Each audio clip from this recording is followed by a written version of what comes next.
I'm sure I've said it before, but when it comes to the three-act structure, the beginning where you have to introduce the characters, put them all on an adventure together, and then leave room for the idea of a sequel. You get the sequel, you put the adventurers in the darkest, bleakest situation you can possible. And then in the final act, they're able to get out of it. That third act has always been my favorite. And this is no exception. Coexistence is a very close second, though. It seemed like at the end of Coexistence, there was a bit of a fire lit to get the Digidestined going. Here, though, there is quite a fair bit of standing around and just trying to figure out where to head to next. A portal opens up to the human world, and Matt says to take it. On the other side is a world plunged into darkness. There is an area order that everybody stay inside. Getting a bit of COVID flashbacks with this imagery of abandoned streets. They camp out at Izzy's office, where he's attempting to make sense of this. Just then, Kari drops of an intense fever, where TK watches over her. Matt is left wondering about this whole leader business, if he is the right person for the job. He is also thinking back to this important conversation he had with Tai in Reunion. Matt understands why Tai was so hesitant about fighting. The stakes are higher now, and one wrong move can completely destroy the things that you love. Ordinimon appears when Matt gives the order to attack. While this is going on, the Digimon Emperor appears, but instead of it being Dark Genii, it's King Drazel. At first, he flaunts how perfect of a creation Ordinimon is. Heckmon agrees that Ordinimon is powerful, but lacks any form of control over it. Both look over to see Ordinimon is frozen with a Digidestined attack. Even without control, though, King Drazel can summon a rain to dissolve parts of the human world. Even with all the megaforms combined, they can't make a dent. Ordinimon then blasts them all to their in-training forms when Hackmon appears. Izzy runs Hackmon through his Digimon Analyzer to realize that his megaform is Jestmon.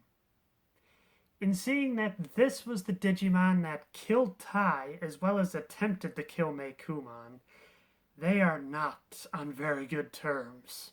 However, he does manage to deliver his message. Turns out that the digital world is going to converge with the real world. Hackmon does have one solution, though. A reboot of the real world. Back in the digital world, it's revealed that Tai is alive. While I appreciate the movie for going along with Tai being dead up to this point, it's already kind of spoiled. I mean, that's him on the cover. If he was dead, he wouldn't be there.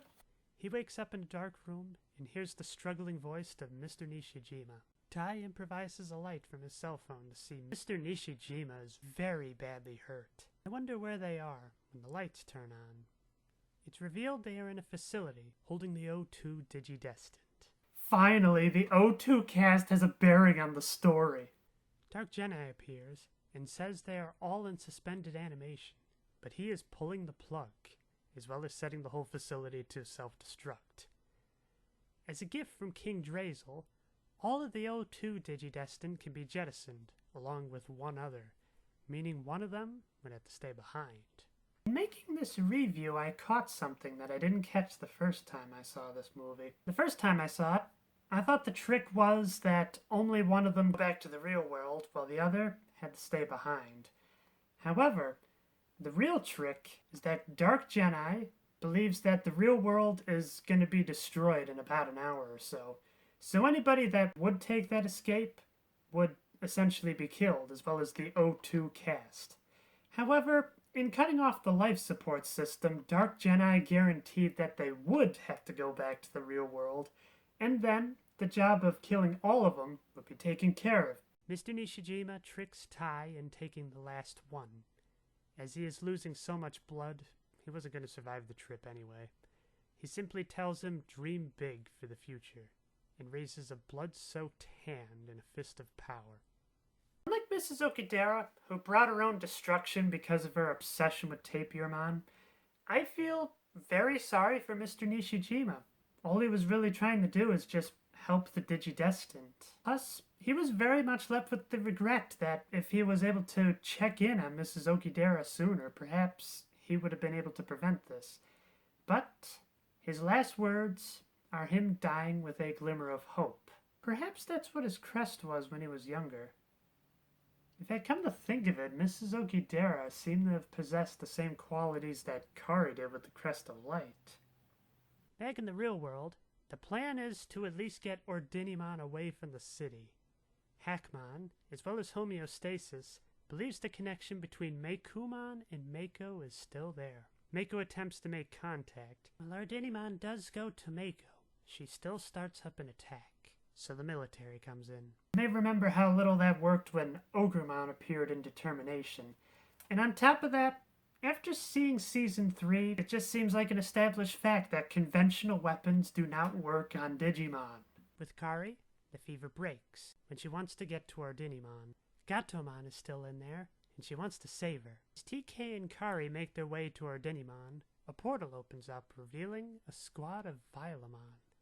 Another portal opens up, revealing King Drazel, who congratulates Kari on making Ordinimon. TK protests, so King Drazel sends out Devimon to deal some psychological damage to TK. Here I want to mention that Patamon has digivolved to Magna Angemon, and yet he is struggling in this battle. Even though when he digivolved the Magna Angemon earlier in Season 1, he was able to one-off about 50 Vilemon, as well as Piedmon, the last Dark Master.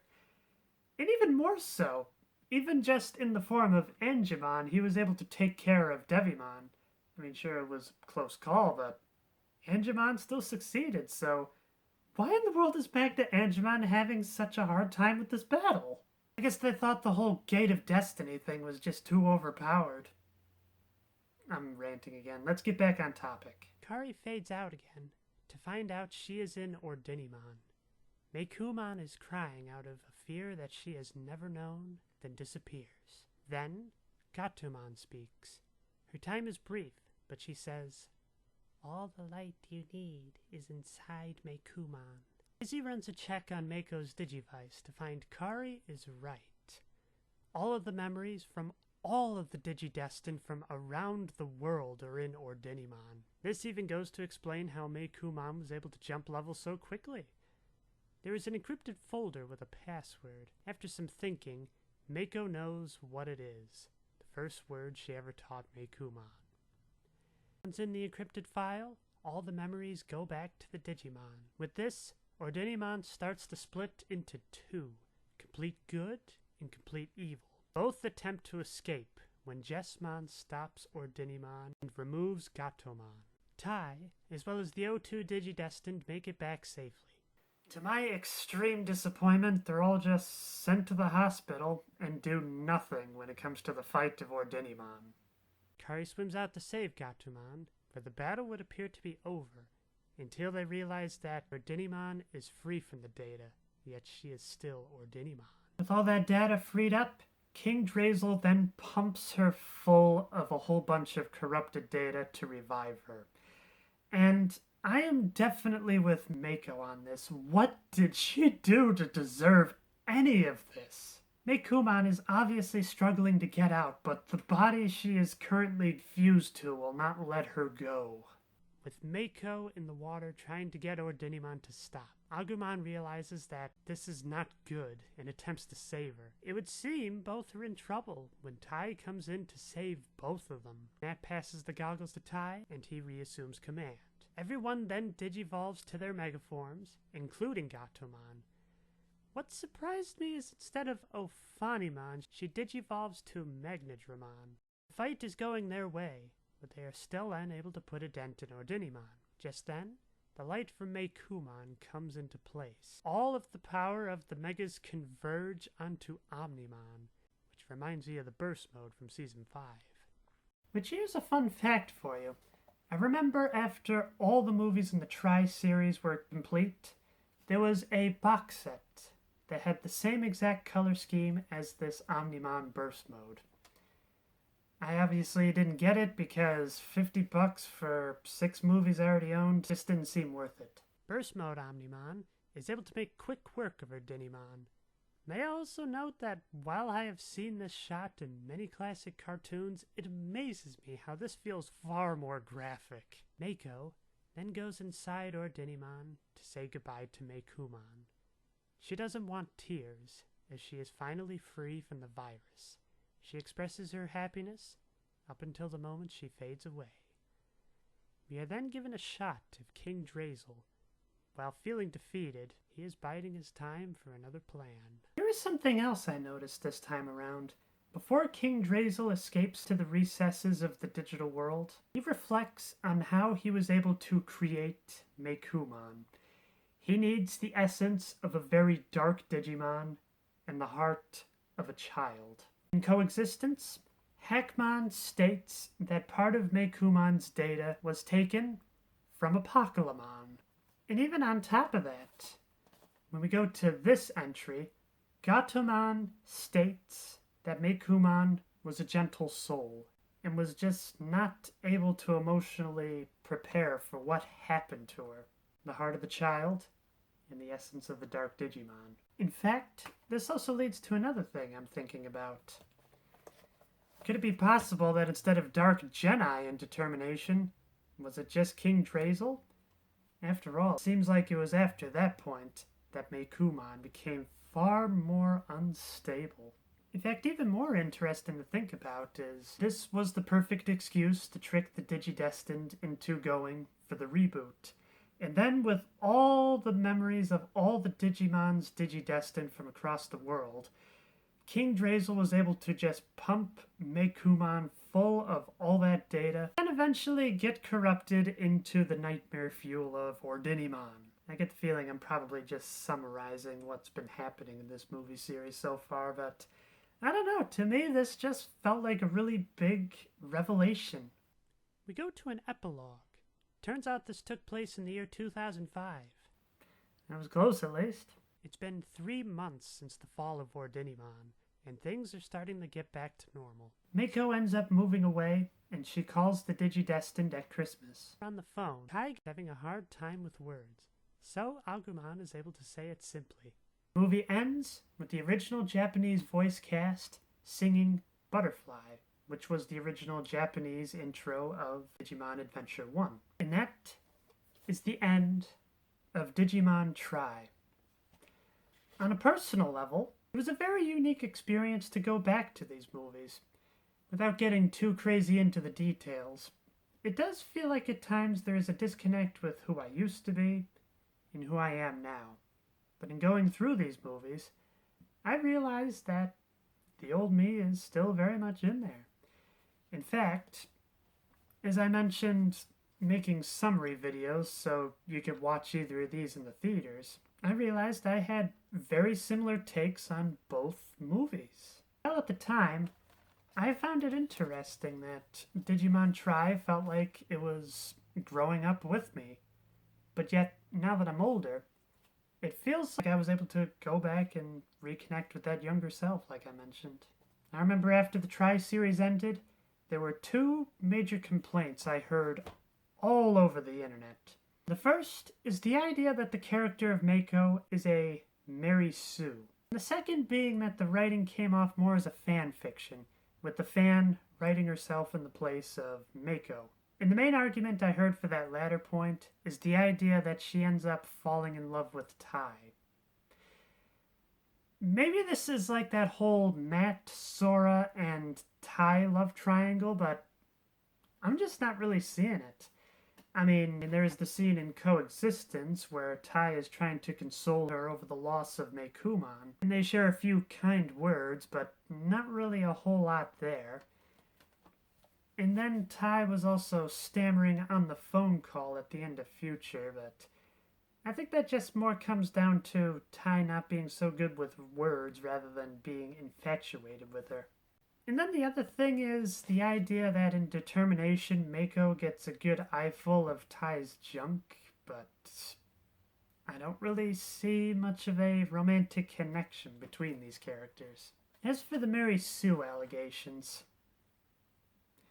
I don't claim to be an expert on this Mary Sue trope, but I get the feeling that part of being a Mary Sue is you have to be perfect with very little to no explanation. Ray Palpatine is a very good example of this. However, the only big thing I can think of with Mako is she all of a sudden knows how to make a fire in Lost because she did a lot of camping when she was younger. Now, a lot of people might point to the idea that it was her Digivices, as well as the light of Meicoomon, that allowed the Digidestined to defeat Digimon. To which I say, that's just how Digimon is in general. I mean, nobody really complained when Greymon and Magna Garurumon first Digivolved for the first time. An explanation that just kind of came out of nowhere, and all of a sudden the power levels are able to correct things out. And there's other instances of that happening as well throughout the Digimon series, so I don't really get it. Personally, I feel like if Mako was a Mary Sue, or Digimon would have never happened. In fact, she would have been able to keep control over Meicoomon the whole time because, well, she is perfect. She can't do no wrong, but yeah, she's very much a klutz and definitely has made a lot of wrong moves throughout the series. Even getting rid of these allegations, Mako is not a very well-liked character inside the community. Unless any of you would like to prove me wrong, why do you like Mako? Because I'm sure I'm going to get a ton of people that tell me why they hate Mako. I think another thing to really keep in mind is these movies feel, I guess bloated would be the best word to explain it as. I feel like you could probably just edit a lot of this down to maybe make 3 very concise movies. And on top of that, I haven't seen these movies in about 9 years, and I think maybe part of the reason why is lack of memorable scenes. I mean, I can name scenes from every season that would make me want to rewatch it again. Season 1. I want to see Myotismon's hostile takeover of the real world. I want to see the O2 cast take out the Digimon Emperor's base. I want to see Beelzemon attempt to atone his sins. I want to see the Digidestined find their spirits and learn how to tame them along the way. I want to see Dr. Kurata being the best Digimon villain. I want to see Lord Bagra get defeated from all the Digimon that have been collected by the end of Fusion. Yeah, with the Tri series, well, I mean, Confession was pretty good, and Future was very good, but it just doesn't really feel worth it to just watch all the other movies just to get the story of those two. And as I've mentioned as well, another complaint I have is the character of Agumon. They did him dirty. This was not the same Agumon that was able to convince Black War Greymon to give having a heart a chance. This Agumon is just hungry all the time, and it's so boring. So that's my thoughts on the Tri series. What are yours? I'd be very curious to hear what other people have to say now that the hype has gone down a little bit and maybe the hate mail has also gone down a little bit. Before concluding my series of reviewing Digimon movies, I'm not sure if I'm going to be able to complete these by the time August is over, but I have a lot to talk about with these movies. And in fact, this most recent one, I want to be able to make a review of, as I feel like there is a lot to unpack. And I feel like if I look at it with the eye of a reviewer, I might actually understand a few details that evaded me. I hope you will join me then.